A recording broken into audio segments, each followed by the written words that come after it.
and to be able to join us center stage. Hello, ladies. Can you hear me?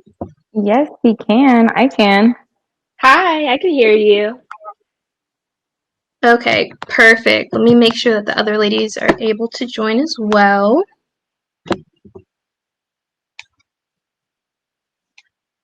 Let me invite them on stage. Give me one moment.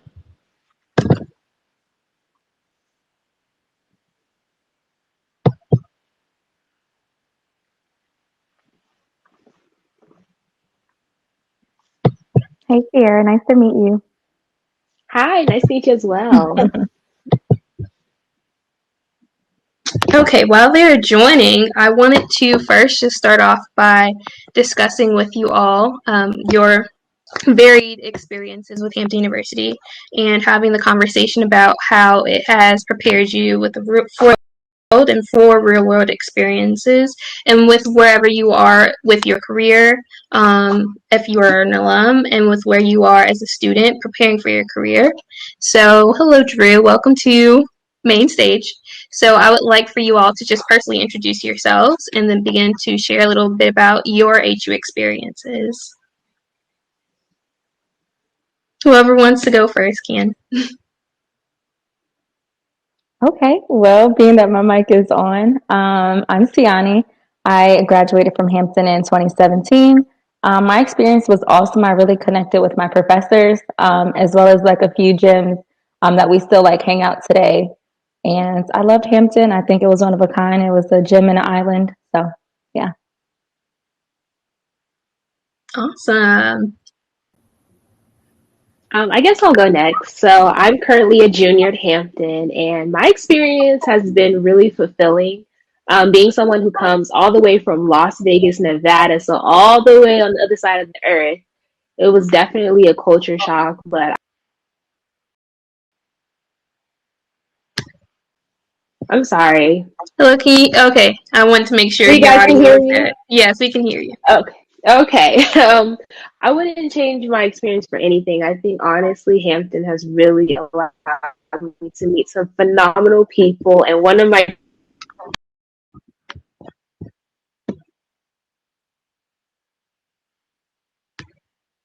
Oh, okay. Well, I think for now we're going to go to Drew and then we'll come back to Sierra's story as she rejoins us. Hey everybody, my name is Drew Miles and I am a junior English major at Hampton University in the Film Studies track from Lawrenceville, Georgia. And my experience in Hampton has been really awesome. It's been really a roller coaster. I always say that college brings out the best in you, brings out the worst in you, brings out everything in between.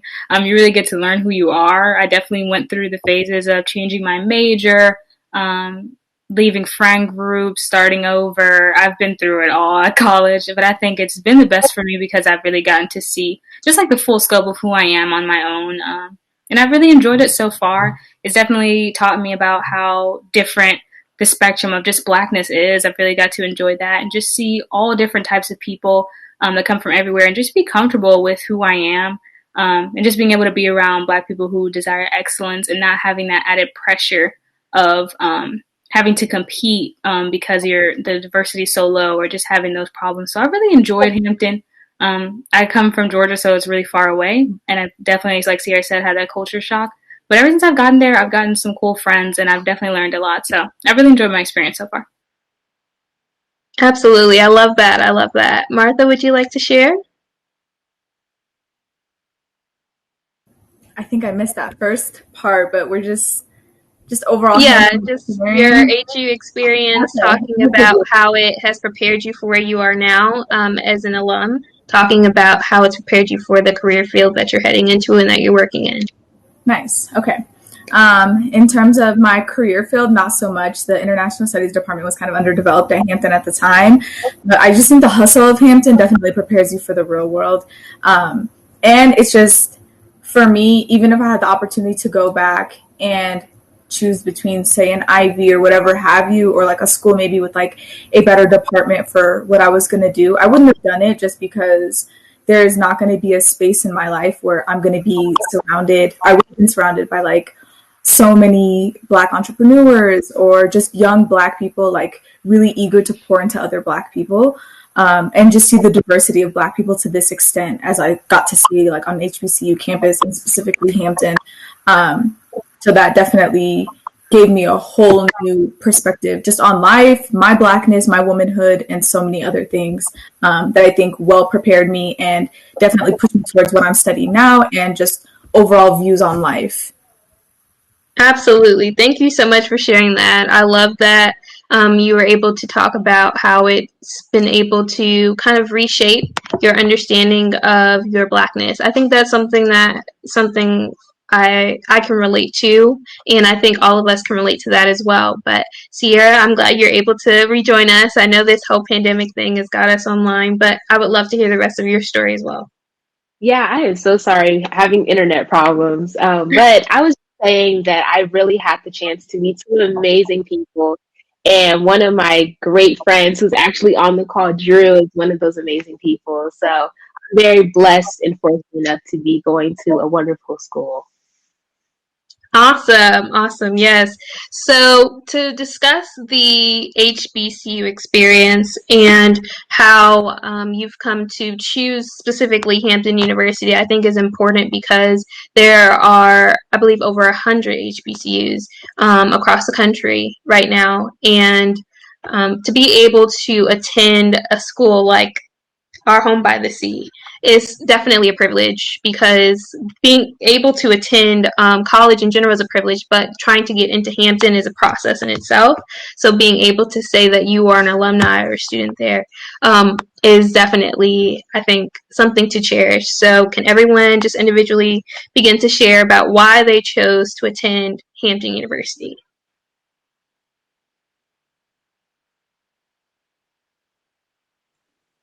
So for me, my grandfather went to Hampton. And growing up, like he would always sing the alma mater when I went to go visit him in his office. And like as a kid, I was like, okay, like what does that even mean? But I went to visit the campus and I prayed about it, and it seemed like it was like the perfect school for me at the time.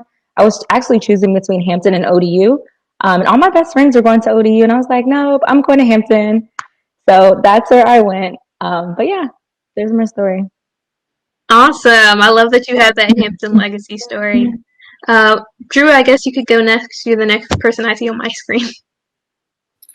Yeah, I can go next. I actually kind of crazy to say now that I'm at Hampton, but I actually wanted to go to Howard. That was my first choice. Howard was my first choice for sure. I visited there and everything, and then I did like early decision, and I actually didn't get in there. And then I applied to FAMU, didn't get in there because y'all testing scores are not my thing. That's not my thing at all. Not math is not for me. I'm an English major, so that was rough for me. But then I applied to Hampton, and the plan was to, after I applied to Hampton, to apply to NCAT. And I got into Hampton, and I was like, you know what? I don't even want to apply no more. I'm tired of these applications. It was already like probably March or something like that. It really at the end of my opportunity to get into any college. So I was like, you know what? I'm just gonna go. Never visited Hampton.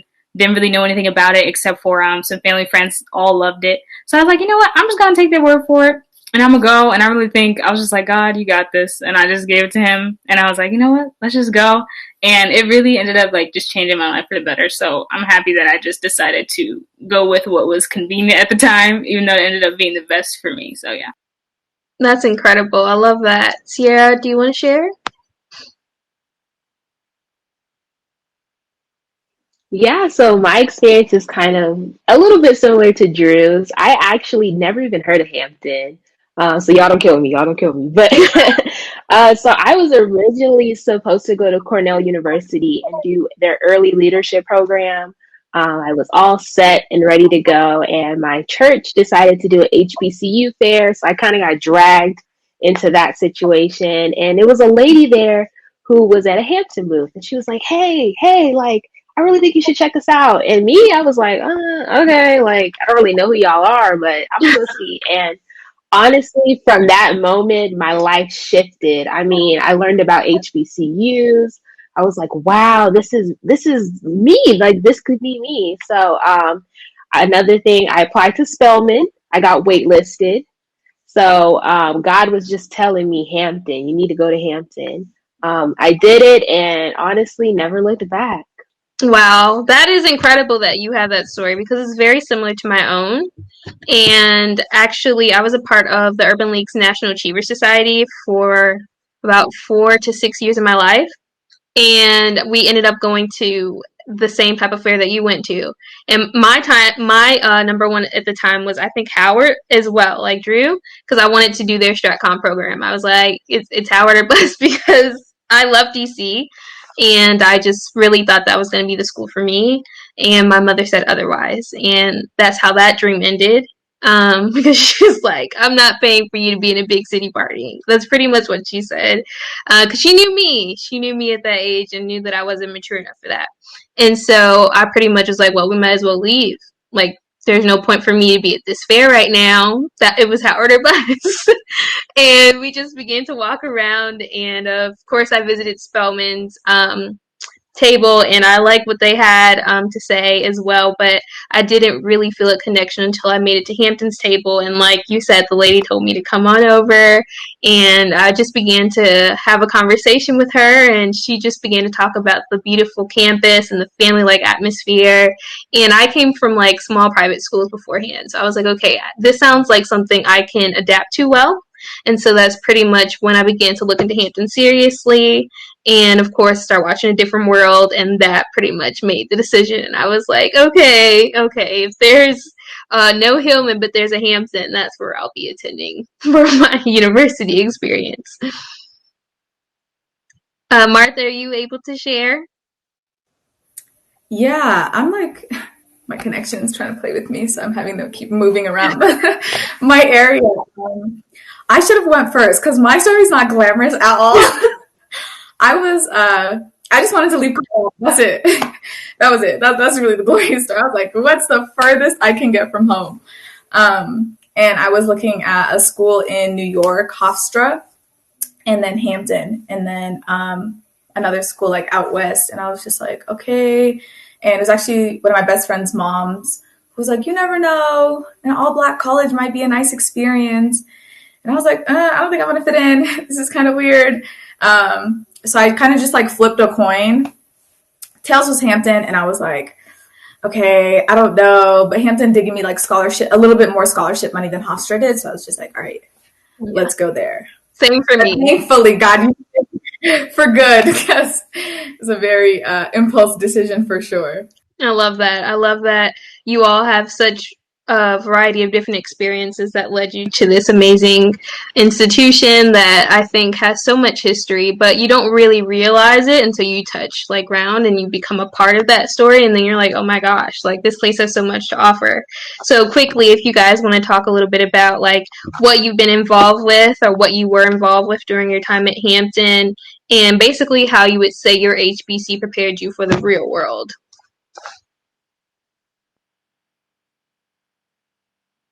So I guess, Martha, you can go first since you're the last person to talk. Okay. I was like, look here, who's going to go? For Hampton, I think a lot of the organizations, or the organizations I was in were very kind of competitive, or just kind of like force you to go get it. SLP, just hilarious, the whole application process. But once you're in it too, everything is very hands-on for the students. And this is the first time I'd ever been involved in different organizations where it was like student-led.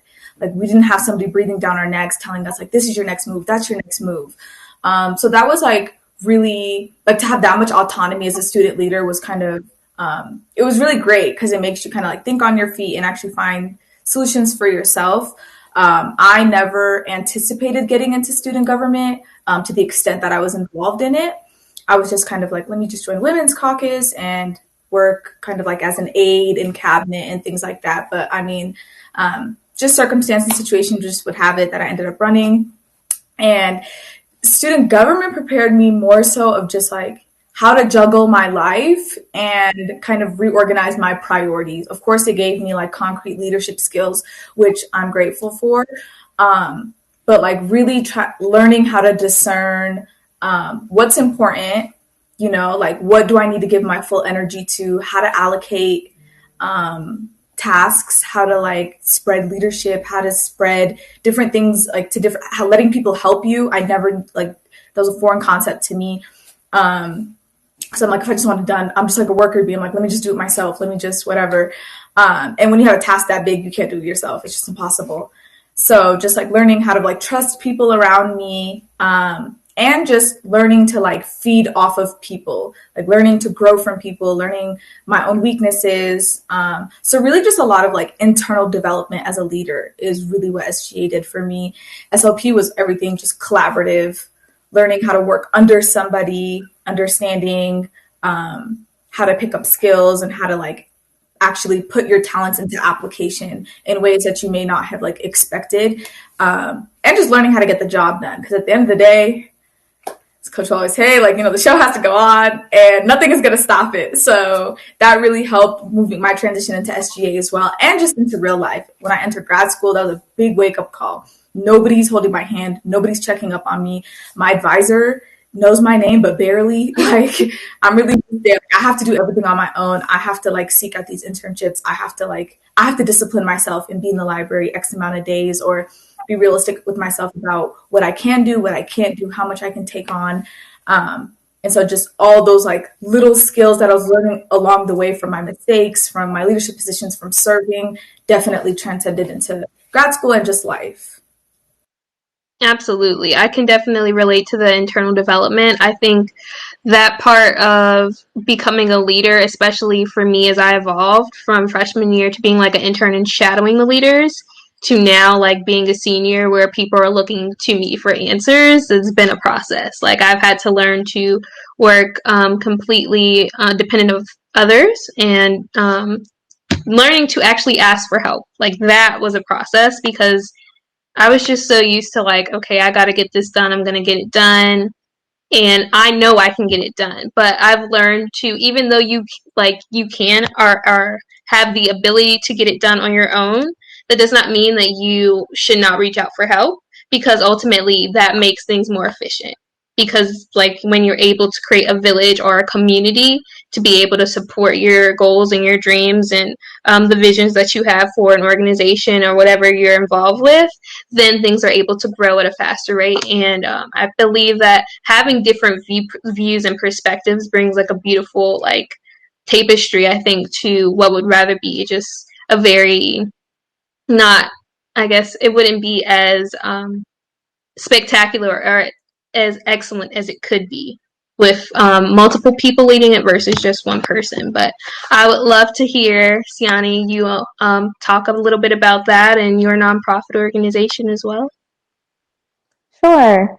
So I think the question was, what organizations were we in, and how like our experience helped us in the real world? Mm-hmm. Yes. Perfect. So I was in SLP like Martha, and again, like it was a lot of fun, like trying out and just building the family around that. It definitely taught me how to move, of course, how to do the Hampton runaround to like another extent. And another thing that I did while I was there, I'm sure Sierra can speak a lot about this, but I tried out for Miss Hampton. And just that overall process, like Martha mentioned, disciplining myself, like I love sweets, right? But I told myself like a month of eating better so that I can, look presentable. Um, and I wasn't, out there looking crazy. So I did that, disciplined myself. I told my friends now I couldn't hang out so I can get ready for blah, blah, blah. In the real world, Hampton really prepares you guys. Like Drew and Sierra, I know that you're still in school, but like the things that you think are meaningless, and even Lydia, the things that you think are meaningless are really going to help you. So like I mentioned earlier, the Hampton runaround, things now that I see bother my coworkers, like I'm like, guys, just set up a process and it'll get done. Like, you don't have to get huffy puffy. It's okay. It's fine. That helped me do that. And even running a nonprofit, like we started a Hampton chapter. And that was one of the scariest things I've ever did, ever. But to me, Hampton gave me tough skin. So like if something did, go wrong, I would just get back up. And now like everything's running smoothly, thank God. And yes, if I missed out anything, Lydia, just let me know. No, that was awesome. That was amazing. And I think I can relate because I'm a part of student recruitment team.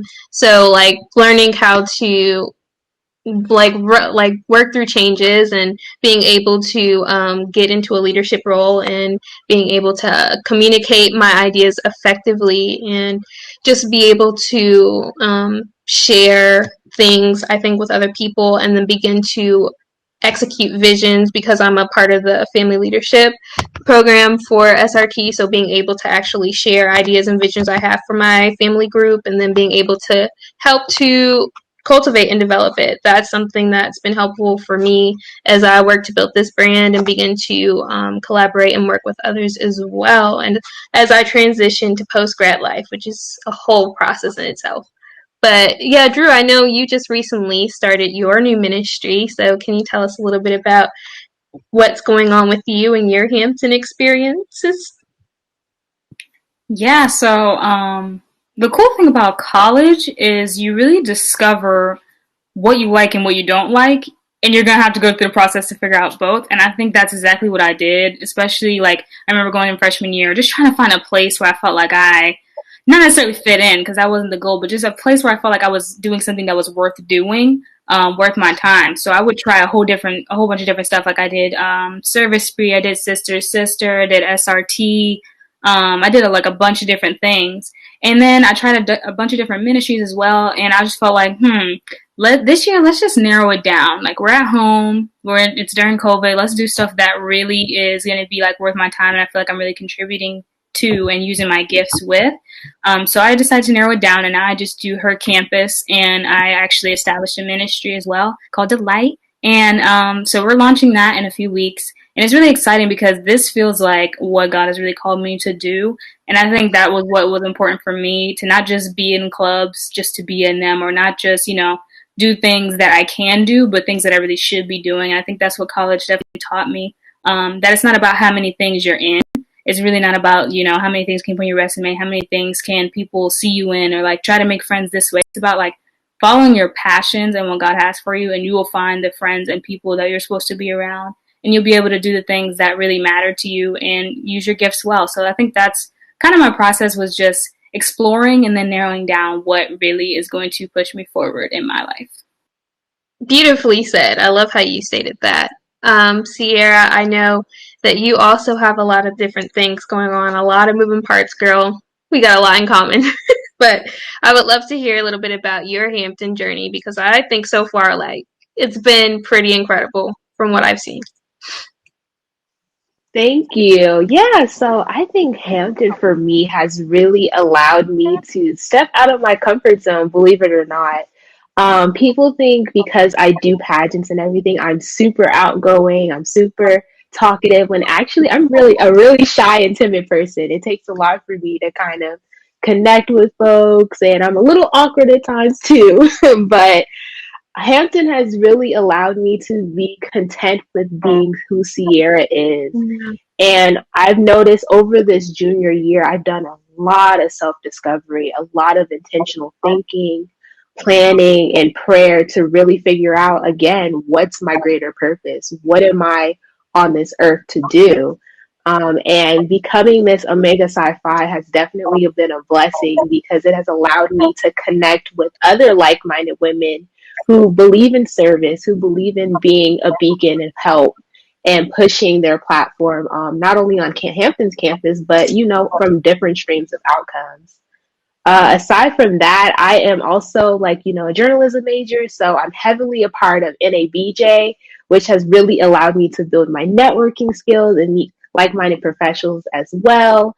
And I really just think Hampton is preparing me to be not only just a strong-willed person, like you stated, but just be outgoing and just be willing to have that drive and be hungry to get new opportunities and to also sometimes stumble and fail, but be okay with that failure and take it as a lesson. I love that all of us we've kind of said it in different ways, but I think that overall the main overarching theme is that Hampton has prepared us to gain a tougher skin, to know who we are and whose we are, and know what our purpose is. And that is something that I think is only developed through serious personal development that I think that college requires and it really demands from you, because you're no longer dependent upon other people. Like, it's literally just you and you are going to make it to that finish line of getting that degree, or you're not. No one's going to force you. No one's going to push you. It is up to you to make it to that finish line, no matter what. And it has been a year, right, with this whole pandemic and having to rewire ourselves and learn how to do school from a completely different standpoint than we've ever known how to do. And so, like, the resilience that college brings to the table that you don't even know that exists inside of you is so, I think, fundamental to the development of who you become as an adult and as a leader in society. But away from that topic, but a little bit still on that same topic, I want to transition to the conversation about the wonderful woman that I have on the flyer and poster that we've been sharing, which is Mayor Keisha Lance Bottoms, Vice President Kamala Harris, and also we have Stacey Abrams. So I would like to talk a little bit about their connection to their HBCUs, which is FAMU, Spelman, and Howard, and how these Black women have been able to become successful leaders that have risen time and time again from obstacle after obstacle, and being able to show what we all just said, that going to an HBCU gives you a tougher skin. It teaches you resilience, and it teaches you how to overcome any obstacle that you face. And the only person that can stop you from your dreams and goals is yourself. So I would like to first hear from you, Drew, as a native of Georgia. Two out of three of these ladies come from where your residency is. So can you talk a little bit about how you have seen your state transform from their leadership? Yeah, so actually this started a long time ago, kind of picking up on the impact of Stacey, Miss Abrams. So I actually saw like an Instagram post a long time ago, and it was saying how like she got a lot of people to sign up, like just in various lines that they were in, just outside, out and about. And that was really cool to me because I just thought, you know, like there's so many people who don't even know where to go. Like the process is actually really interesting. Like I know when I first went voting for the first time, like, and I had to be in the line, I was like, how does this even work? Like there was stuff on the paper that I didn't understand. And it's just like nice to see like a woman really trying to help people and explain like how to do things. I feel like we don't really have that, especially in the Black community. It's really hard for us to like want to vote because we feel like we aren't seeing a lot of the changes that we want to see. And she really just made it plain that like voting is very important and our voice really matters. And I just have to credit all my Georgia Black women because we made the state blue. And that was such a shock to me because I know I can literally go down the street like 2 minutes from our house and I can see like goats and horses and everything. So like I remember how much like I'm in the country as well as like how much I'm in the city as well. So like it was just such a big deal to see, you know, how many people can just come together and really make that impact. And I think a lot of our generation is learning like how much we really matter because we were a lot of the votes that counted to make us blue. And I think it's just awesome to see, like, I think this is a new wave of voting. I think people are starting to see like how much they can really make a difference, especially with the presidential election. So just seeing those two women just like work together and just like make a way for us to feel like we matter in all legalities. Like it was just amazing to see and encouraging. And I hope that like we can all do that as well by showing like how important voting is because there's so many deadlines, so many things that I just simply didn't know about. And so many ways of like even changing your address and things of that nature like that we just have to learn. And I think it was just great that people are making it cool to like be a part of the voting process. So true. And I think that it's amazing you're able to see it and experience it firsthand because it's not something that a lot of people ever get to experience truly in their lifetimes, being able to see just a community come together and be so hands-on, and Black women being able to unite the community. That is a unique experience that you will be able to treasure for a lifetime. But for me personally, I think for my whole life, I've pretty much always been in the midst of some type of political change. Coming from St. Louis, Missouri, like I remember how my community had changed throughout the process of Ferguson and what happened there. And then I moved to South Florida, and then moving here, and there was a shooting that happened at Stoneman Douglas where 17 people lost their lives. And I knew my next door neighbor actually was impacted by that, and seeing how her life was changed and seeing the people that she lost and the friends and the community she lost. And then being able to go to DC and experience the March for Our Lives that they had, and then seeing how so many people from my community came together, even the Urban League National Achiever Society. I remember seeing them come up to Washington, D.C., and all of my hometown community come together for this experience that happened in DC, and seeing the changes that took place simply because the youth chose to speak up, which I think is another important aspect that Miss Abrams was able to help out with. She was able to bring the youth in. Do you think that the state of Georgia and how they reached out to the youth, do you think that played an important aspect in the election process? Like, how did you receive like any messages or any emails in relation to, or see any promotion in relation to them targeting youth in Georgia? Yeah, there was literally a point where I would check my phone. I'm like, nobody ever texts me this much. And I would check, and it was like a voter text like every single day. Like, I think they did a great job of really using platforms that the youth uses, like not sending us stuff in the mail. Of course, that's like important too, but using our phones has really been the way that I was just like reminded so well. And even I think celebrities did such a great job of stepping in and promoting voting as well. Like, especially like Zendaya, Yara Shahidi, like those are people who really, impact me and people I look up to. And I think they did a great job of really texting the youth. And I know, like, while I was actually at the voting polls, I saw like a whole table, a whole organization that was giving out like free food. They were playing music. They were just encouraging people to vote. And they would send you a text like, thank you for voting, or like, send this to your friends. Let us know when you voted. I think they did a great job of targeting us because they know that like we're always going to be on our phones. We're always on our phones. So like that was just such a great way to promote voting. And I think they did a great job of reaching out to us. Absolutely. I love that. I love how innovative they were and how forward thinking they were throughout the entire process. I think it was important that they did that, because if they had not, then we might be in a completely different America right now. But I know, Martha, you were involved with SGA for some time. So can you speak to the importance of being politically involved within your campus and within your community?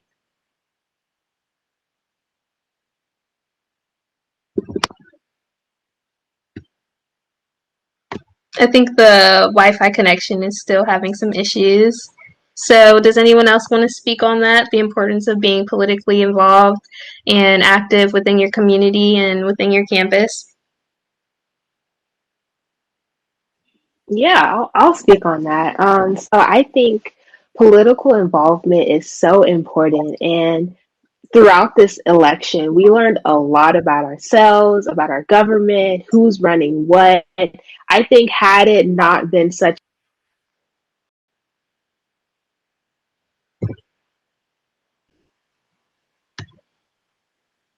I think you're back. with me. Yes, we can hear you. I can hear you. I'm good. Okay.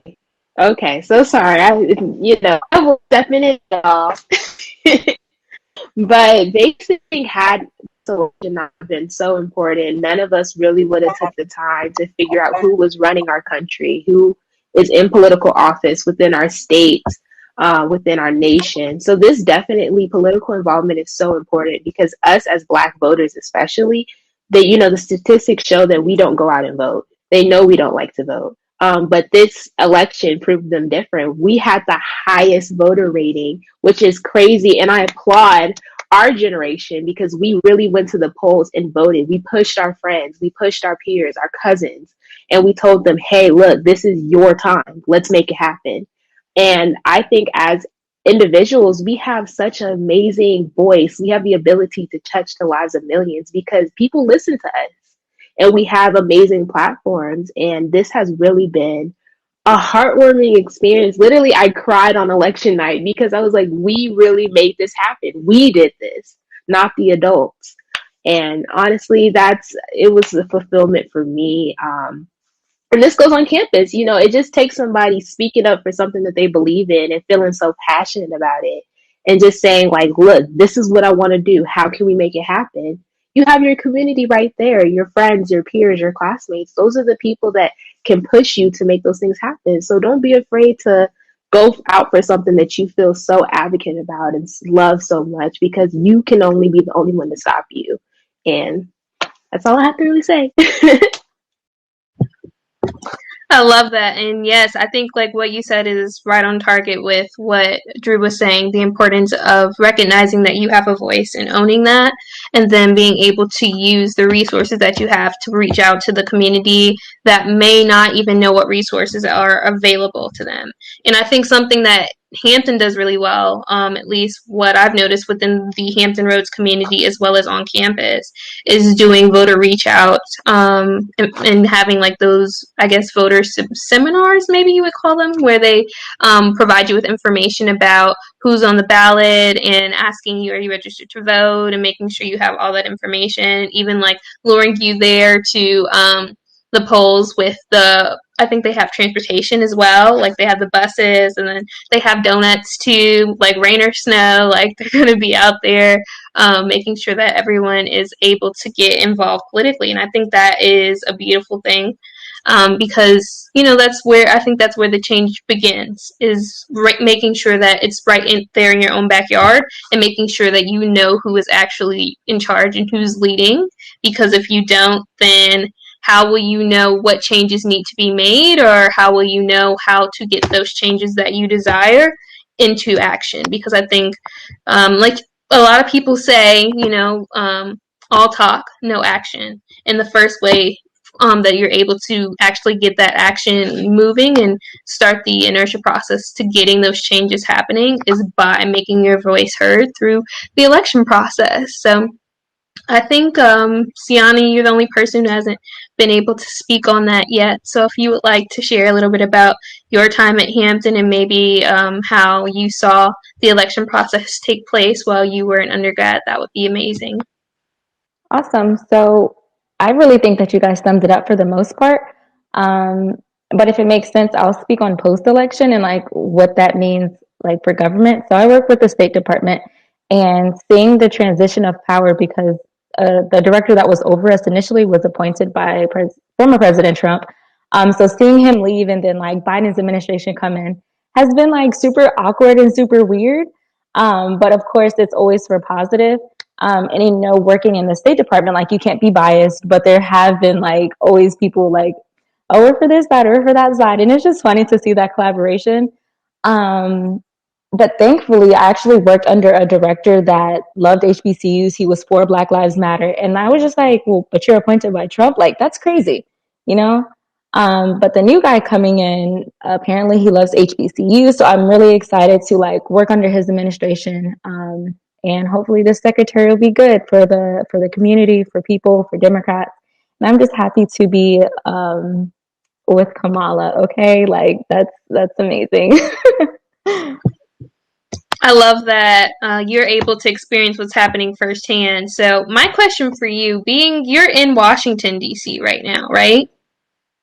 So my office is like an annex of the State Department, so I'm next to DC. Oh, okay. So I wasn't sure if you were impacted by all the happenings within Capitol Hill and what happened with the lockdown in DC. Did you see like how did you see that quick transition take place from between January 6th to, I believe it was January 20th when we had the inauguration? Can you talk a little bit about that in between time, like maybe like the feelings or the environment, how you saw it shift, the energy shift within the environment where you were?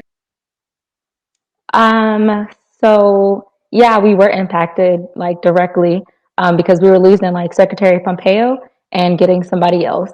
So it wasn't like a dramatic shift because I'm virtual. Like I'm not going into the office under no circumstances right now.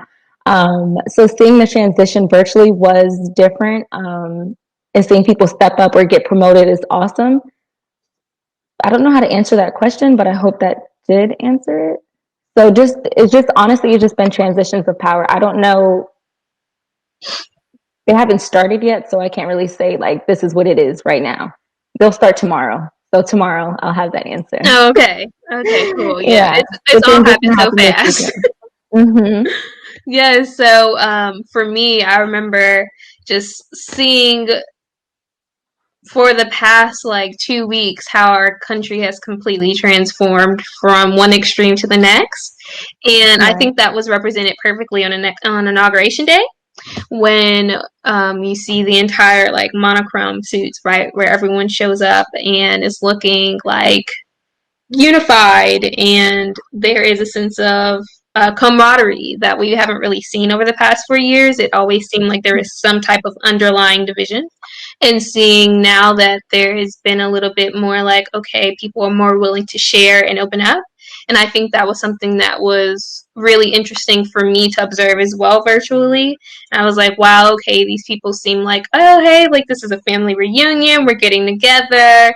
And even seeing like the different presidents like from completely opposing parties come together, former presidents, and being able to share like their experiences and to almost give like a call to action to everyone that was involved and connected with the inauguration day and that were watching virtually. I thought that was important because we don't get that type of representation often, and being able to see that people from opposing sides can come together and have a decent conversation, can come together and be able to find common ground, which is not something that we've really been able to see since Right. the election process began. It's been extreme of every form. And so being able to finally see, okay, there is cohesiveness, there is unity, it still exists, there is hope for that tomorrow and for that to continue to exist in America. And I'm just glad that I've been able to get like kind of like a front row seat to it because I worked for a what do you call it, a like if it's not bipartisan, like it's not for a party, it's Nonpartisan. nonpartisan. Yeah, I work for a nonpartisan organization, and it basically was for us to reach out to people within the Hampton Roads community and let them know, like, the census needs to be filled out. Like, have you filled out your census? Because a lot of people don't understand the importance of the census. Also discussing with them, like, who was on the ballot, knowing what amendments were on the ballot for Virginia. A lot of people didn't know that information. Knowing, like, who to contact to get your voter registration done, knowing all of these like small little details that make such a big difference in the end, and being able to experience all that up close and working sort of like the polls on election day, and not necessarily doing it with the government but working through that organization and being able to call people and say, hey, do you need a ride to the polls, do you need to know any more information in terms of what is available within your community as a resource for you for election day, and all of those different conversations, seeing how excited people were to get out and vote and seeing how people were like wanting to be politically involved and aware. Like that was like a new dawn, a new day, because people seem to be like okay with the status quo for so long. So this has been definitely an amazing thing to witness. But I want to talk with you a little bit about the experiences that you've had from your transition post grad as an HBCU student. How have you seen like your circle change, or how have you seen it develop even more after leaving a historically Black institution? Like, how has that impacted your circle and your environment and how you view the world? So right after Hampton, I went on to grad school. But before I went to grad school, like I didn't know I was going there, and I actually worked with Miss Singleton, who's online now, and we worked together. I was a fellow under the McCullough administration, and I had no idea what I was doing after that, right? So I was getting nervous. I was like scared. But a week before Columbia started, they were like, "Okay, well, you're in. Like, you didn't get our email last month," and I was like, "No, like, where have y'all been?" So I went there, and I guess my friend circle didn't change, but it grew. I definitely found a home base in New York, and thankfully, like, they actually moved down to DC when I moved back down to DC, and that was just the beautiful thing about it. And yeah, but the transition was easy. Coming right out of undergrad to grad school was awesome. I would suggest that for anybody, just because you're still on it and like you still know this is my deadline, these are homework dates, this is what I have to do. So yeah. What was it like transitioning into a PWI environment for graduate school versus attending an HBCU in undergrad?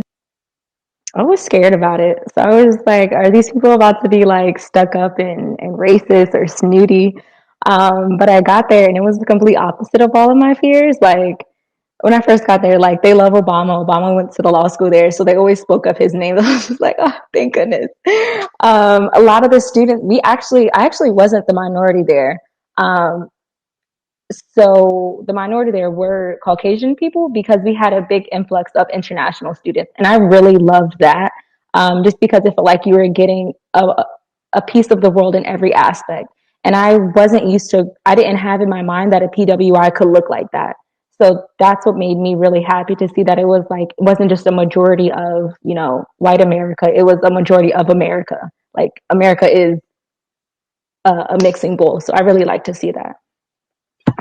I love that, and that is the perfect segue and transition for us to begin to talk a little bit about what it's been like for me personally attending an HBCU, but having family that is not from America and being the child of an immigrant, but also having like HBCU legacy on one side of my family and then having no connection whatsoever to African American history on another, and being able to like just relate to my peers somewhat, but also not being able to relate to them, and just like finding your like cultural identity within an HBCU. Like I think that's an entire process, and it's been a process for me, especially being able to study abroad like I did with my country of origin, which is Cameroon, for my being able to like reunite with my father's family and like my heritage, and then coming back to the United States and having to like readapt to this culture, which is vastly different from the other culture,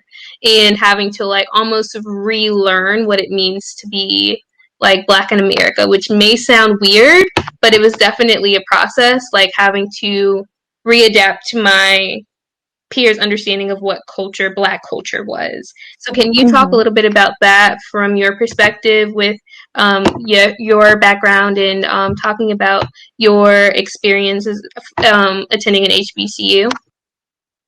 So I guess, informing my partners that didn't go to an HBCU what an HBCU was like. Yes, talking about what attending an HBCU is like, and talking about like the whole like identity culture of an HBCU, and like how to find your identity within one. Got it. So first and foremost, whenever I describe an HBCU to somebody, I tell them it's like a big family reunion. And to me, that's what it is. No matter if it's homecoming or we're just going to the calf, it feels like everybody's your cousin. Some of them you love, some of them you don't like too much, but you still love them at the end of the day. That's what it was like for me. And outside of that, I would really just like I didn't know how diverse Black people were until I went to an HBCU. Like if you look around the campus, you'll see various groups of people that like or believe in different things, and it was just nice to see them all here because I didn't know that as a Black person. I was like, oh my gosh, like there's differences in us, like a lot of differences. So I always describe, again, HBCUs as a big family reunion of a mixing pool of diversity. And one thing I want to address, some people feel as though you won't get the real world experience going to an HBCU. But again, differences don't start at color. Differences start in what you believe in, where you're from, what kind of food you like. And I think a lot of people have to realize that, so they're not quick to say, if you go to an HBCU, you're going to be one-minded, because that's not true. So yeah. Hey, Martha, she just asked me, how do you describe HBCUs to people? And yeah, so people that didn't go to Hampton or HBCU. And this is Black people. I'm so sorry. My connection is praying on my downfall today. This is Black people when they ask you about HBCUs, or anybody? Yeah, just anybody asking you about HBCU and HBCUs and like what HBCU culture is like, and then talking about how you find your own identity and your own cultural identity within an HBCU. Okay. Siani, were you finishing up your thought? No, I'm okay. Okay, hey guys. I will say I always describe it as like freedom. Like I thought this was going to be a place where like you go and be morphed into some identity or whatever, but it's actually like great freedom. It is great space for you to like fully be yourself. Like, I think a lot of us, even those of us who grow up in predominantly Black schools or Black areas, like, we are just constantly being berated by media and everything else telling us, like, what Black people do for fun, who Black people are, what kinds of careers we go into, X, Y, and Z.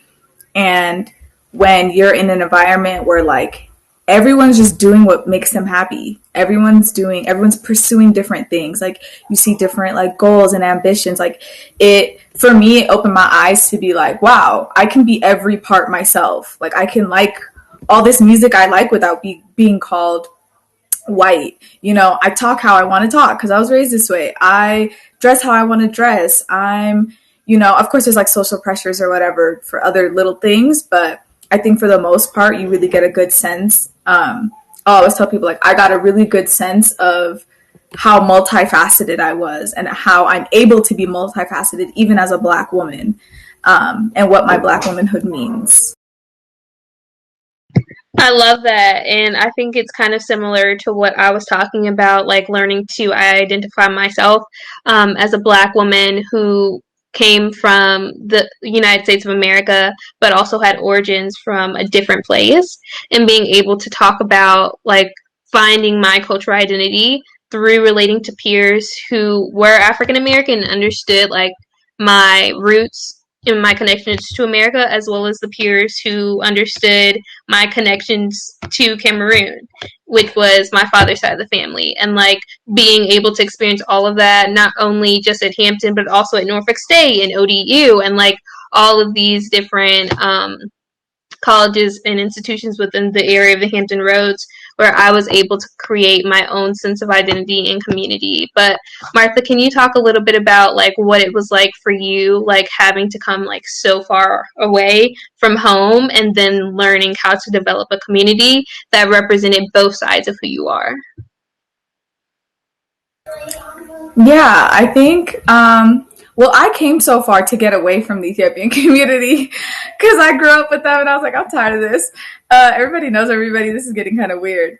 But as soon as, and we talked about this a little bit on the phone the other day, but as soon as I got on campus, I was like, oh my gosh, there's not even a single Habesha here.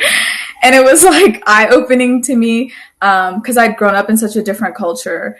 But I think it forced me to kind of like step out and be able to like, I found community in before, I'm used to community in the sense of like, we were all kind of raised the same. We share a language or like sometimes religions, whatever. But this time, like I found like a new form of community in surrounding myself with people with shared interests or people who, are great advocates for the things that I also believe in or have like dedicated themselves in ways that like, I'm like, ooh, I see myself doing that one day, or I want to be like, I want to speak like that, or I want to, and so that's kind of where I formed this new sense of community, which was so good being so far away from home. And then of course, finding your hubs of people who are very similar to you, like, I know bots got a lot of backlash for like how intense or whatever it could have been, but even little things like that Hampton does a really good job of trying to at least cultivate mini subcultures for you in terms of like the region you're from, the state you're from, sometimes even like cities, your majors, like your departments, your bigs, whatever the case is, like those little hubs of community really saved me, especially like that freshman year hump of like, I feel like everybody at some point freshman year is like, I'm transferring, I'm over it. So yeah, literally at least 10 times first semester alone. But just like finding comfortability in those hubs and like really finding the beauty of those hubs and like recognizing like my entire experience isn't in just thinking that like I'm getting everything I need to just out of this 1 year alone. But I'm going to continue developing relationships and continue even myself creating safe spaces and spaces for people who I feel like are not being included or whose voices aren't being heard on campus. I think that's so important, and I love that last part that you added about being able to provide that sort of support that are for people that aren't being heard. Is that one of the reasons why you decided to join SGA?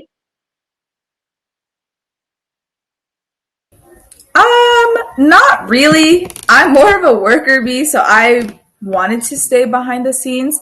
I did more so use that platform I think my senior year when I was serving, so my second year, I think it felt like more people were more comfortable with me, and like comfortable with coming up to me being like, hey, I don't see this, or I don't see that, or I want this to happen, or I want that to happen. Plus, we just had like an explosive town hall that year, anyways, which was great for me because I finally felt like, okay, I'm able to use my platform to really like amplify these voices.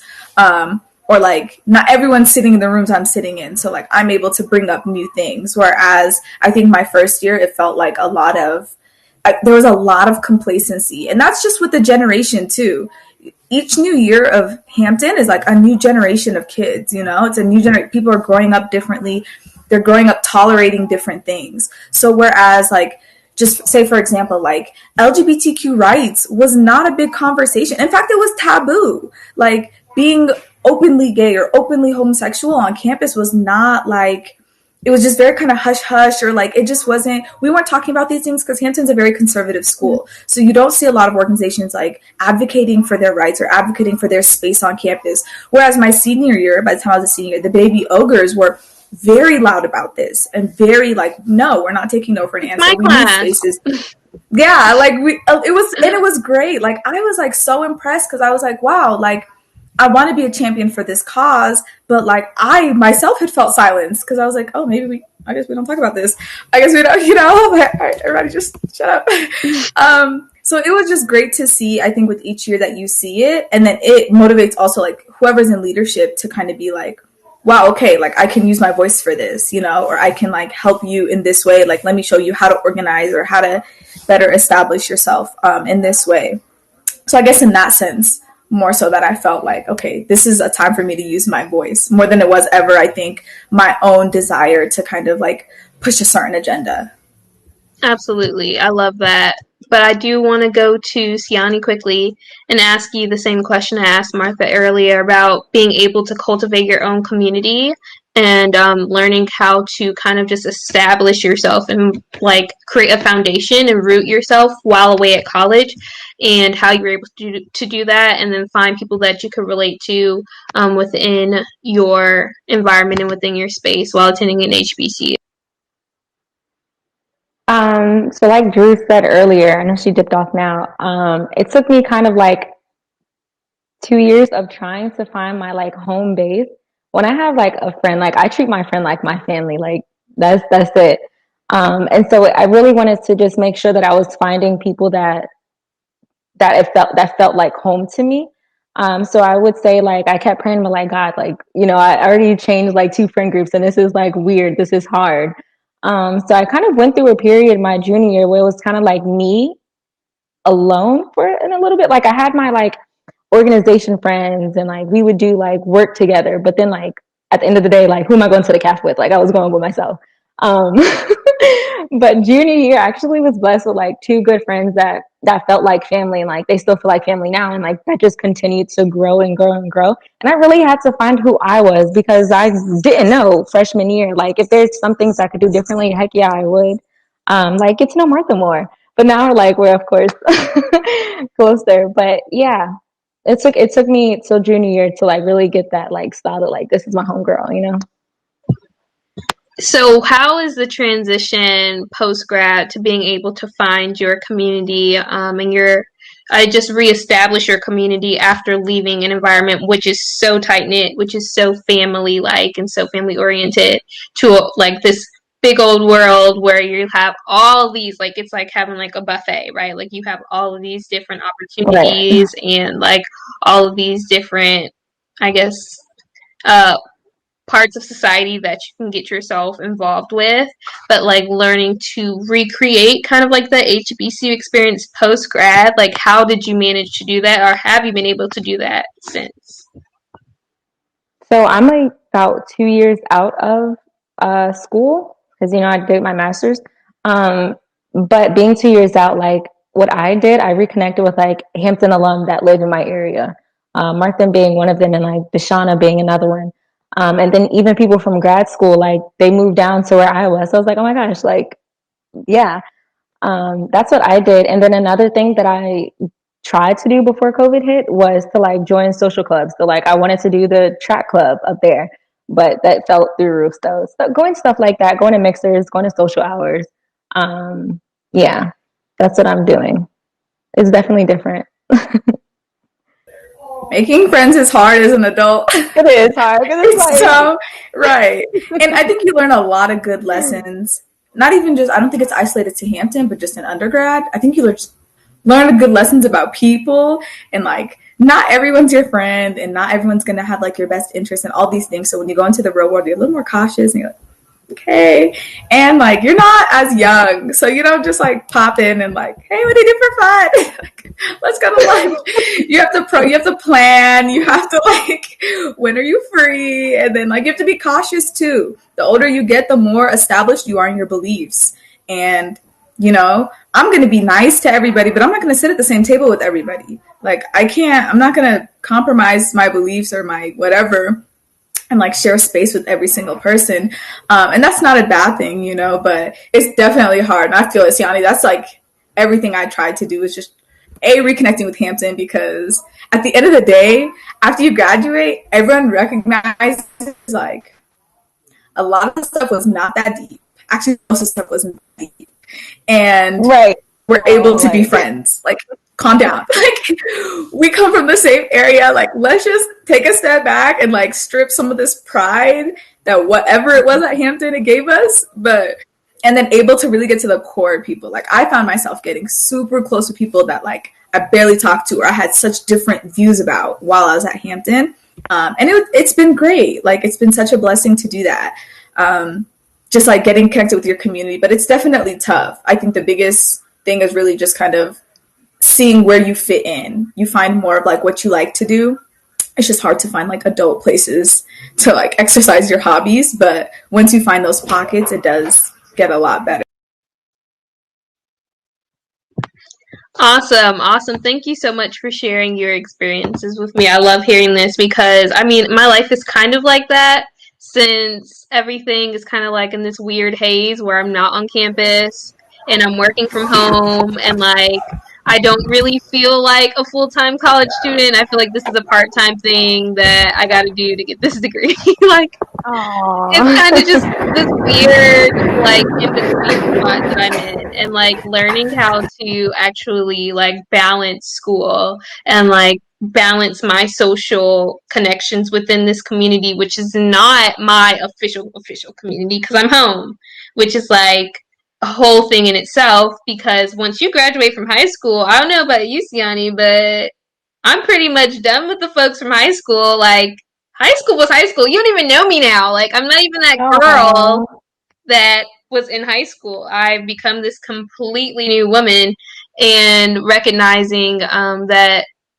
there's just, I don't know, like, just the other day on the street, I saw this girl that I used to be friends with. It was like, she wasn't even an acquaintance or anything. It was just like a stranger passing by. Like, that is literally what it's been like. And so being back home in this state of Florida and like having to re-establish like the connections that I had with my friends that I was close to from home, and like having to relearn them because they are not the people I knew in high school, middle school. It's like, okay, who is this new version of you that I have to rediscover? And I've known these girls for like 10 plus years, but like I'm still like evolving with my friendships. So can you talk a little bit about what it's like to evolve with friendships and how friendship evolves like post-grad, and like how you maintain those relationships post-grad from college? And then we'll go into the conversation about VP Harris. Sure. So I actually just got off the phone with my best friend from high school right before this. And I would say the main thing, like I realized, I was talking to my mom and I was like, oh my gosh, like what's happening with XYZ of my best friend? Like, one of them, she just had a baby. I'm a godmommy now. And like her life is it's going different because she's a mom now. So like her time is spent differently. Then another one is a sheriff. Like, her time is spent like at work. Then another one is moving to New Orleans. And I'm just like, okay, guys, like what's happening? So my mom had to talk to me. She was like, Siani, you have to realize that you guys are like still have this solid foundation. Like, this is still your familyhood, but you guys are all growing in different ways. And like when you come back together, that's what happens. And like, I'm just thankful because my mom still has her friends from high school, and like, it's about 10 of them. So I have 10 aunties, right? And I admire their friendship because I'm like, okay, I aspire to have that many friends when I'm like her age, like people that I love. But yeah, just understanding your differences, but understanding why you're their friend in the first place. Like, what about, I don't know your friends' names, but what about them makes you love them so much? That's what I always think about. Yeah. I'll say the biggest thing is learning to just like leave space for your friends to grow. Like even your best friends, you know, you're like, even your soulmates, you know, and you're like, oh my gosh, like I know everything about you, thick and thin, it doesn't matter. And I can speak specifically even on like me and Hana's relationship, you know, like I'm like through and through. Okay, I know Hana, like back of my hand, it's fine, whatever, whatever. And then we got to a place senior year, you know, and it's 4 years of growth as, you know, we would hope, you know, but when you get to that space, you kind of like, if you're not intentional about checking in, if you're not intentional about saying like, hey, this and this is different about me, or kind of noticing differences and calling them out and saying, hey, this communication style used to work for us, now it doesn't. Like, it's not weird to have those conversations. I think like media or whatever else will like make us believe that like once you're friends forever, nothing changes. Like these conversations are so necessary, especially like when distance gets in the way, you know which friends need like certain time or attention or how to communicate with them, and like leaving space for growth for that is so important, and recognizing that every relationship is going to have its seasons, you know, depending on how busy I am in this season. Maybe I have more time to allocate to my friends and pour into my friendships. There's a level of intentionality you have to have in terms of like reaching out, of course, and checking in, but like also recognizing, hey, you're busy right now. Hey, you're in grad school. Or hey, you just started a new job and you're just trying to freaking get like acclimated to your work environment. Or hey, you just have a lot of family stuff going on right now. Like instead of it me expecting to be constantly met in the middle, like how can I support you right now in this season, because I know you require more out of this friendship from me than like you can give right now. And I just think that's relationships period, of like recognizing ebbs and flows of it, and then seeing like, okay, I think that will create for like a lasting friendship. And when you see like that same level of investment, friendships can grow from there. But like when you're constantly just kind of like pouring a little bit into everybody, it's great to have a lot of acquaintances, especially like in school. Like you want to have fun, you want to know everybody, you want to have like this great big network and community, but like down to like those really personal and intimate relationships, like you want to be investing strategically, or like not strategically but intentionally, into people who are going to hold good space for you and who want the best for you, honestly. Yes, because at the end of the day, like, even if things are rocky and even if you guys may not be on the same page, you know that they have your best intentions in heart. That is what will help you be able to grow past whatever hump or whatever obstacle presents itself and continue to grow and flourish within that friendship or within that relationship, because people post grad get jobs like overseas or in some different states, get engaged. Like, I don't know about y'all, but I've seen a lot of engagements, a lot of people that are like having kids and getting married, and I'm only 22. So to just experience that now and see like how that is going to continue over the years, and like I'm literally being called by my friends and they're like, prepare yourself, I'm getting married, I want you as my bridesmaid. Like, am I like, how old am I? Like, am I ready for this? Like, and it's just been really recognizing like that I'm at this stage where things are beginning to transition post grad, and having to be so intentional with my friends and not communicating like I did in high school, because we are now grown women and so we have to communicate differently. But I do want to talk about what it's like to have come from like differences from, I guess, what is the norm within society of what I guess is expected of a Black woman, and being able to continue to, I guess, rise above whatever obstacles that we have to face, because that is something that I think is something that we see with VP Harris. She has done time and time again, is broken down barriers. Like any barrier presented to her, she's like destroyed it, right? And seeing how that has just become not only her normal, but also the normal for a lot of Black women, in America today. So I wanted to talk to you all about any obstacles that any challenges that you have faced with, I guess, society's expectations of the Black woman, or like having to make yourself be heard, or having to demand that you be respected within the workplace, or within your various communities and institutions you're connected with, having to make your voice heard and make your needs met and all those different things, because as we know, like, that is not something that is naturally given to the Black woman. A lot of time we have to take that and demand that respect and demand that we receive the resources that we need. So can you talk a little bit about what it's like to overcome those obstacles? Martha, this may be a good question for you, being SGA president before, and then I'll jump in after her. I'll say on campus, I wasn't exposed to thoughtful conversations about like my Black womanhood until after I left college, surprisingly. I think on campus, there is just patriarchy just exists everywhere, period. But the patriarchy in like the conservative Black family runs very deep and has influenced many, many parts of Hampton's institution, of many HBCUs, in terms of like what our understanding of womanhood is and what our understanding of what Black womanhood is. You know, like we enter Hampton and the first thing we hear is the Hampton Woman poem, which is like, I all thought didn't happen. I was not with it.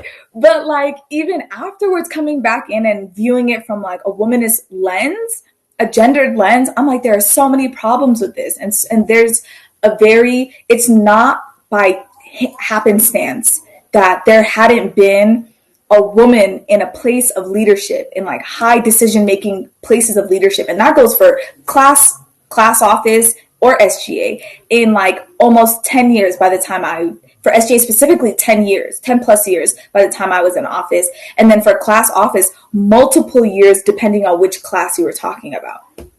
That's absurd. But that's not, for a school that's a majority women, that wasn't by chance. It wasn't that women weren't getting the opportunity. It wasn't that any of these things, or that there wasn't capable women leaders on campus. It was, the structure of the school, the structure of this Black family, and this the roles of what a Black woman does or a Black man does, and how that's translated into our leadership, how that's translated into what our teachers are saying, what the leadership is reflecting. Our intentionality about these things is so important. And I think for me at Hampton, I even got myself into this warp by the time I was like my first year of serving. I was like, okay, let me be a good leader, and and thinking that I could somehow like separate my womanhood from my leader. Like I'm a Black woman who is this leader. I can't separate those things. Just like I can't separate my Blackness from anything I do. And I would have people tell me like, I don't even notice you're a girl. I've had that told so many times to me in my 2 years serving. Like, I don't even notice you're a girl. I don't see it like you're a woman serving. It's just like, you're a good leader. And like, I know they meant it as a compliment. And at the time I even received it as such. I was like, oh, good. Just like a one size fits all. Like, that's not a compliment. Like, you're telling me you don't see a part of my identity. You're telling me that you don't see the disparities of leadership in this school. You're telling me you don't see the problem here. And that's the issue, is like when we turn this blinder on, we're like, well, we don't see color. We don't see gender. You need to see those things. And without seeing those things, you're not going to be intentional about including people at these tables, and not just at tables where your voice is being heard, but decision-making tables, tables where leadership and where you actually have the chance to like implement things and like make sure that you're bringing a diverse perspective, even at an all-Black school. That's some real stuff, like not seeing that as a compliment, then realizing later it really wasn't. I definitely understand that, Martha, and I get where you're coming from on that. Yeah. For me, I personally haven't, nobody has ever clearly said something rude like that to me. Intentional or intentional. Yes. You guys get the point. But when I have noticed that there were people that believe stereotypes about me, or somebody that was racist that I worked with, I did something different. I tried to befriend that person. So they could see, those stereotypes aren't real. So I could kind of break that barrier in that sense. Or when I first got to my job, people asked me, like, did I go to college? And I was just like, yes, I actually have my master's degree from this school, and I went to Hampton University. And they were like, oh, okay. And so for me, like, just being myself, always upfront, always carrying myself professionally and doing what my job entails, I think is important. And that's how I'm breaking those barriers. Especially, so one thing that people don't know about me is I'm half Puerto Rican and I'm half Black. So even breaking those barriers between how a Puerto Rican woman should look or how a mixed woman should look, like, I don't look like those things, right? So breaking those barriers by speaking up for myself, or like telling people who I am. Like, they ask, why is my last name Cabello? Because XYZ, you know? So just doing it in I guess, a decent manner. I feel you on that last name part. I don't know about Martha, but for me, like, having to, like, two completely different cultures, like, running through my veins, I feel like it's always been me feeling the need to defend myself, defend my identity, defend my places of origin, defend who I am. And it's been a process learning to actually accept fully who I am, because, right, like, I felt like for me, having to enter certain environments, I guess within the African American community, where I felt like, okay, I have to turn on this switch of, I have to talk like this. I have to, I guess, present myself like this, even dance like this, like certain things that is like culturally appropriate. And then within the other part of my identity, having to be like, okay, there are certain things within America that we can say and we can do that is not appropriate within the other part of my culture. And I know, Martha, we talked about this a little bit, but it's like always doing that, like, switch on, switch off, which is something that I feel like we are kind of, for us as Black women specifically, I think we are held to a higher standard. And like, there's this like higher standard and this double standard that we always have to like have this bar that we feel that even though other people may say, oh, we're all equal here, we know that's not the case. So can you talk a little bit about what it's been like to navigate what I guess you would see, even with VP Harris, how they've been saying things about her name and, oh, like, what is, like, her name even mean? And, like, even on the inauguration day, I believe one of the lady who was with the Supreme Court ended up messing up her name. Like, these different things that come with having various cultural identities that aren't necessarily identified as African American or as Black. And so having to navigate those things, can you talk a little bit about what it's like learning to fully embrace your identity and, you know, kind of not having to dim down who you are or play down who you are for others? So there's a time and a place for everything, in my opinion. So I might like the OJs, but I think that in some instances, like, you play what everybody likes. So it's not just all about me, but it's about the room collectively. As far as like dressing, or like, do I wear my natural hair in the office? That's one thing that I'm really struggling with, because I understand, like, it's not professional to wear an afro in the office, but I don't understand why that's not professional. But you know, my mentors have told me, don't do that just yet. So that's one thing that I'm struggling with. But as far as everything else, like, if I say I'm going to a Beyonce concert, I'm not going to change it and say I'm going to a Mozart concert. Like, if you ask me, I'm going to tell you.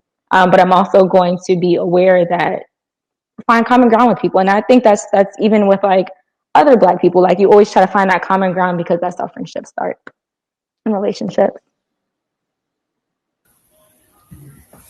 I think what we need to do just as a community is normalize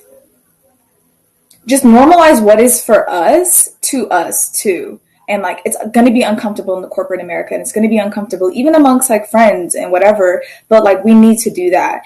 And I think that's just because like the standard of beauty for Black women, the standard of professionalism for Black women, the standard of anything for Black women is constantly going to change. And it is never written by Black women. It is always written by white people or white men specifically. So like, Yeah. I'm going to continue living up to what? You know, I'm going to reach here and then you want me to go here and then back down here. You know, my black skin isn't your beauty standard, but my body type is. Tell me how. My education level, like whatever you want my education level to be is going to be your standard. And then it's going to be demeaned by, oh, well, affirmative action or whatever BS, like whatever they have. At the end of the day, my liberation or my freedom or my progression as a woman, as a leader, as whatever was never their priority. And it was never something that they considered when creating these benchmarks for me, you know, or for anybody who looks like me. So for me to continually or for black women to continually, I really dislike the narrative of like having to like overcome barriers. Why am I continually overcoming barriers that were created by white men? Why? I shouldn't have to do that. If I'm going to enter into these corporate spaces, and I think even in past generations, it's like, okay, well, like, lay low, be quiet, wait till you're in a position of power, and then implement this and this. Why are we doing that? If we're talking about radicalization, like, I need to enter how I am now. I need to progress how I am now. This is what supports Black entrepreneurship. This is what supports Black people unapologetically coming into these fields. You know, I shouldn't have to be in corporate America and dreading my job because I can't be me. If that's the only reason I hate my job, like that's really tragic. You know, we need more Black people in STEM. We need more Black people in business, in everywhere. And how do we do that? By creating our safe spaces in these areas, which is why I find great comfortability in other Black coworkers or whatever have you. But normalization is not going to come from anybody suddenly waking up and deciding that they're comfortable with my identity. If I wait for that day, I'm going to wait till I die, just like my grandparents waited till they died, and then our parents' generation and further generations like that. Like, we cannot keep holding our breath and hoping that as the world is becoming more diversified, hopefully, like, our programs will be, or like our status or our understanding of things will become more diversified. Because even with our new VP, as outstanding as it is to see a woman in leadership in a high office like this, as outstanding as it is that she's a woman of like multicultural background, as outstanding as it is that she's a Black woman, and it's great to see this for representation, we still need to address the fact that this is a mixed Black woman. Two, her proximity to whiteness, even in her appearance. Like, there's so many things still that we're not breaking down as we address how like, even how is it possible, the branding of her, you know, how she's presented to people, how she's presented herself even in the workforce. And this is not anything to fault her or demean the work that she's done, but it's just to say that like we still have a lot of work to do, and we need to recognize, like, as we take these wins or as we take these accomplishments, that the liberation of Black women rests solely on Black women and our education into our communities and our normalization of our identities to our own communities. Wow, I love that you touched on that, because that's actually one of the things I was going to mention. I think that one of the main reasons that she was accepted and the reason why she gathered the support of the Biden administration and just America as a whole is because, of course, she has connections to, I wouldn't say necessarily America's minority, but a minorities group, but connections to a immigrant household and parents from various backgrounds that are not connected to directly to the United States. But I think one of the main things that really made her a candidate that was deemed acceptable was the fact that she was married to a white man who also had connections to Jewish roots. But I think within certain aspects of the United States, that is like deemed the ultimate majority. Like, for me, living here in Florida, I've seen, and I think even people from New York may be able to speak to this as well, the people that are really owning businesses and making like real money and living in the best environments, I believe to be connected to the Jewish community, as well as being white males and having that superiority, is something that I've always considered, well, would she be in the position she's in now if she was married to a Black man who I guess would would be like not deemed acceptable by society standards. Those are things that I think we need to begin to have conversations about as a community as we move forward. But I do want to talk about like excuse me, like Martha mentioned earlier. I believe you were saying the importance of like having these conversations about like what is deemed acceptable and how we need to create our own spaces in our own communities. But I want to give like a call to action, maybe like talking about like how we can begin to do that, because there's always this conversation about, oh, we need to make sure that we're bringing back the resources within our own communities, but how do we begin to do that? And then how do we also begin to reinvest in ourselves? So like one way I think we all can say we've done that is by being able to say I've attended a institution that was founded by was founded by the Black community, and that it was pretty much a part of the foundational history of America and the people that created the United States and made it what it is today. And I think that's one way you can say we like reinvest in ourselves. But what are other ways that we can kind of take that power back, specifically as Black women, other than maybe like supporting each other's businesses or supporting HBCUs financially? What are other ways that we can do that? So is that for everybody or Martha specifically? Oh, no, that's for everyone. I was just referring to what Martha had stated. Oh, okay, cool. So before I jump into that, I think she still would have won given her background and how much of a firecracker that she was. So if her husband was from Iran or if her husband was from Africa, like seeing her character and how she carries herself and that she didn't take no for an answer, I think Biden did great with picking her. Like, I think he did a great job. So yes, I think she still would have won to answer your question. And how else can we support our friends? People always say this by not asking for a discount, and being able to have those conversations with your friends. Like if they're selling something or if you're hiring them to like, I hire my friends to write grants for me. And she asked for a lot of money, but I was just like, okay, like, let's do it. Let's make this grant awesome. But also sharing resources, and to me, not putting people in a Black category. So there's something now called Forbes for the culture, and I'm for it because it's a great platform. But why can't it just be normal Forbes for us? Why does it have to be Forbes for the culture type of thing? So I personally don't like it, but if you know they did come with a sponsorship, I would say, okay, let's make this happen. And I definitely encourage anyone else to do that as well. But yeah, just taking down those Black category awards. Like, give us the real award because we're putting in the work for that. I definitely agree with that. Martha, do you have anything to add? Yes, this is like a debate I go back and forth with myself about all the time. And I'm here for, I think that integration is important when it's, you know, don't view me as like the best Black, da da da. Like view me, not even I want to be, I'm probably, in most cases, like whoever's getting the reward, like they're just the best blank.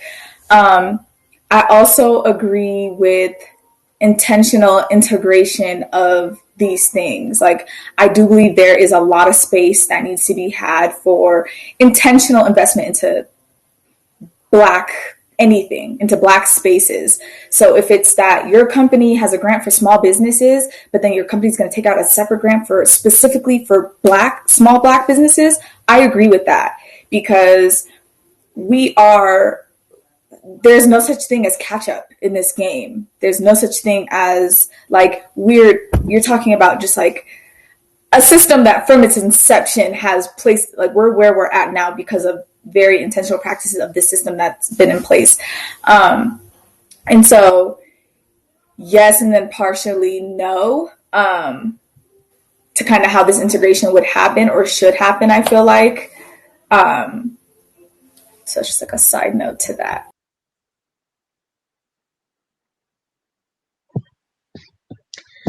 That is definitely something that I think needs to be considered. But my next question for you two is, what would you like to see, like going forward as this country progresses? And like obviously we've come a long way with having like finally having a Black woman within this leadership position, and then also seeing that we have House of Representatives, which is full of women from different multicultural backgrounds, and then seeing that we have different women that are leading across the country. Like we talked about with Mayor Keisha Lance Bottoms and Stacey Abrams finally being given the credit that they deserve. But what would you want to see next now that we have a Black woman who's VP? Like, what would you want the next steps to be able to say that we aren't going to stop here, but we're going to continue to move forward? And what kind of support do you think that we as HBCU should receive from this administration? Something that I want to see is the end of police brutality. I think that's the number one step, to be honest. And I believe that by getting the support of, you know, how we all corralled over, you know, the Biden-Harris administration, like this was a unified thing because we were all tired of like evil people in power, right? So like people from different sides, white, Black, Asian, whatever. I want to see that for police brutality. And I think as we continue to progress and like, you know, people's eyes are continuing to be open that, you know, racism is the real thing, like given what happened on Capitol Hill, like this stuff is real out there. That's what we can do. So just support from companies and like allies of Black lives, and yeah. I definitely want to see intentional placement of Black and brown people or diverse people in positions that are like powerful and decision making positions. It's one thing to fill your cabinet with diverse faces. It's another thing to fill positions of decision making with diverse people. So if I'm the associate of blah, blah, blah, or I'm head chair of, you give me a fancy title, but I have no decision-making capabilities, I don't care. And it doesn't matter. I don't care how diverse your cabinet looks, you know? And I think that's not even just from the government place, but like everywhere. And I want to see very intentional policies. Women in politics, period, are persecuted at ridiculous levels, almost 3 times as more as men. They pay twice as much for security, sometimes 3 or 4 times as much, depending if they're women of color.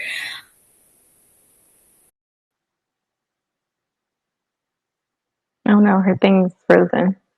I think she went out, but she was saying such great points. I wanted to add on to that because I remember the representative from St. Louis, Cori Bush, just got booed when she called out white supremacy after the whole insurrection that happened. She literally was booed by all of these representatives within the meeting, and just, you know, she started tweeting. She said, "What does it mean when they call out when they boo a Black woman while she is calling out white supremacy?" And, you know, just recognizing that there's so many more rivers to cross, if that makes sense, and that this is just like the tip of the iceberg.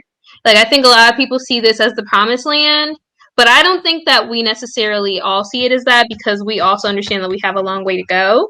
But I just think that this is the tip of the iceberg of where we need to be heading in the right direction.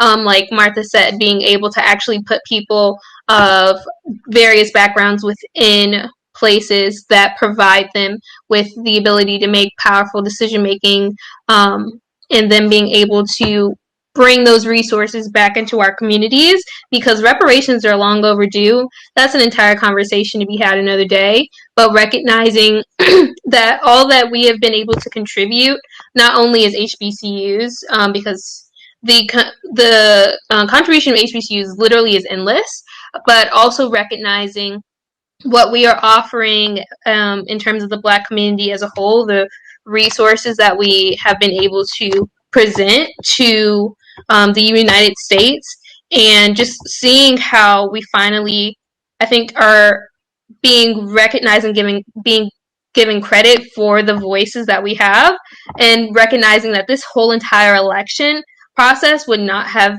been able to happen without the voices of Black women, without the voice of the Black community as a whole. And I think as long as we begin to continue to, I guess, not only get like pats on the back for the work that we do, but they provide us with real substantial resources and provide us with the things that we need to continue to better ourselves.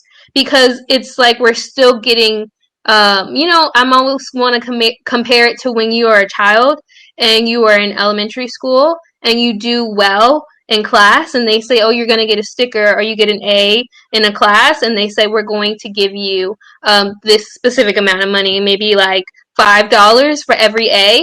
Like, no, we need to go past that. Like, we need to go beyond that, because the amount of resources that have been taken from us, from our communities, we need that same amount and more. Like, we want all of it back plus some change. Okay, like Right. that's literally the only thing that I see as the, I guess, solution to the problem of institutionalized systematic racism that America refuses to admit exists, until finally, like, it's been literally placed in our faces, with the issues that happened with Breonna Taylor and George Floyd. Like, it was unescapable for all these people that were like, what? Racism? It exists? What is that? Like, police brutality? Like, genuinely, if you don't know Black folk, like, you probably didn't know it exists. Like, without seeing those images on your TV screen, you wouldn't know, which is another thing. Like, why is it that these police officers that come from these nice suburban, like, type environments that have not a single Black person where they are located come into these places where we have issues like food deserts? We have issues like not having, like, the resources to be able to go up the street to, like, a Kroger's or a Publix or a Walmart, or maybe not Walmart, but, like, I don't know, like a Target or something like that. That's not based in our communities, but they are the main ones policing it. That is where the problem lies for me. We need more of our faces within every single aspect of policy and decision making and leadership within America. That is a representation of perfect reparations from my perspective. But I want to give you guys the chance to add anything, any last words or any final comments you want to share.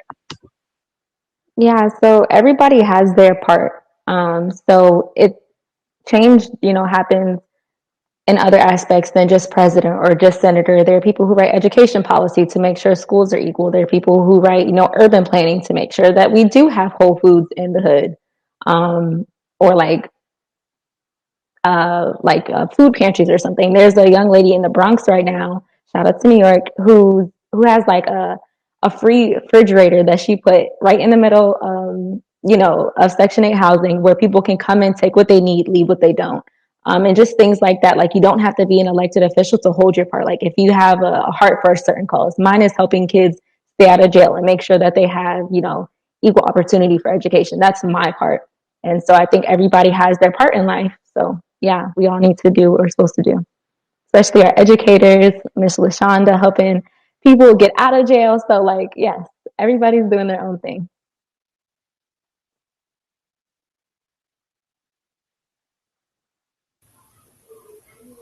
This is on par for my my service issues. I think this is overall just like recommendations or what we see is best to kind of combat what we're currently facing. Right? I want to make sure I'm answering the right thing. Yes, so what we would see as the next best steps for this administration to be able to provide resources to the Black community and to HBCUs. HBCUs as a whole, funding, and I think that's that, and making sure that that funding is being, and the allocation of that funding isn't, that power is in the hands of HBCUs. And student debt and the loans as well. As a student loans, the debt, I'm here for the full elimination. I was on Bernie's side with that. It does nothing for the economy, truly, but whatever. And in terms of like institutions, literally just retweet everything Siani said. Like, this isn't just president. Like, this is like top down, this is grassroots, but it's also like a very intentional effort on lawmakers and policymakers. Like, I personally do not believe that there's any form of liberation for anybody who's been oppressed in our current system. Like, there's no amount of reforming we can do. We need a complete uphaul. Like, we need to reimagine our systems. We need to reimagine every single policy. We need to reimagine everything, the framework of how we govern, of how we schools, of how they work. The fact that we are literally well into the 21st century and still basing funding on schools on property tax is beyond me. Just so many little things that are just like systems that we're just so used to. And I feel like we've also been brainwashed to believe like, oh, reform works. Like sometimes that's not all you need. Certain systems, sure, like a tweak here, a tweak there, a different input, whatever, sure. But like most systems, most hard and set systems in this country were designed with racism in mind. Like they were designed from a racist perspective. They were designed with a racist lens, and it doesn't matter who is there, even if it's a Black person, even if it's a Black woman, even if it's whoever, they can do so much to bend it and mold it and like scrape off this corner and do whatever until it's like maybe like nice and shiny and like the racism looks pretty. But it's still racist, and it still doesn't include the voices of those it's marginalizing, those intentionally marginalizing, and intentionally oppressing. The system was never made for, this didn't happen by accident. Our separation, hoods, ghettos, like these aren't happenstance, these are very intentional acts from years and years and years of work. So I think that we need to completely reimagine these things, and I don't know, we'll see it in this lifetime. Not to be cynical, but until we have leaders who are willing to do that, or at least have people who are willing to continually to fight for that and to voice that, hey, we recognize that this isn't a tweak in this system or this operations, but this is a tweak in the entire framework of this, and we need to like crush it and start over. Like, and this time when we start it and when we rebuild it, it needs to be with diverse voices. It needs to be with every marginalized voice involved, so that it does adequately cater to all those that. I always say that the amendments need to be amended, and I feel like that speaks directly to that, because the way that the foundation of this country was built, first of all, upon our backs and the backs of Native Americans, but I'll get into that another day. Just the fact that all of these people that are now so-called the leaders are the ones that like literally stole from so many people, that is just, I find it appalling that we don't recognize and I guess give credit to and give the resources to those people, because I don't know if any other country does it the way that the U.S. does. Just refuses flat out to recognize that this institutionalized system that we have created within the U.S. does not work. Like, it's like we've been doing the same thing for 400 and something years, expecting for things to change, and like you said, making it pretty and like, okay, we're not gonna call it this anymore, we're gonna give it a new name. Like, or we're gonna add in a Civil Rights Act, or we're going to add in this or that, or give them a little bit, of leeway, of freedom. Like, what was the thing that they had in the 60s? It was separate but equal, like always going through some type of loophole and having to constantly deal with that. And it's now 2021 and we're still having the same issues from hundreds of years ago. Like, somebody I know personally who's 103 has literally informed me that some of the same issues that I've encountered in 2020 and 2021, she remembers encountering like when she was my age. That shouldn't be, right? Like, this should be an evolving nation. We should be evolving, and our mindset should be shifting, but the mind needs to change before any policies can begin to change. But I'm not going to get in a rant, so I just want to thank you both for joining me on this conversation and this panel discussion concerning the state of America and the state of the Black woman and why Black women matter and why HBCUs matter. So I appreciate all that you have been able to share and present to the table. And thank you for sharing your story with me and with all of us that are watching. It was great. Thanks so much, Lydia. Yes, thank you. Always a pleasure. Siani, always a pleasure. Hey. So, as we go, I just want to let you all know that are continuing to watch that this will be available via Facebook live stream. This is being streamed via Facebook Live as well as YouTube. So I'm going to place that information into the _the HBCU experience page as well as the Facebook page. So you can find all of that information on the registration link.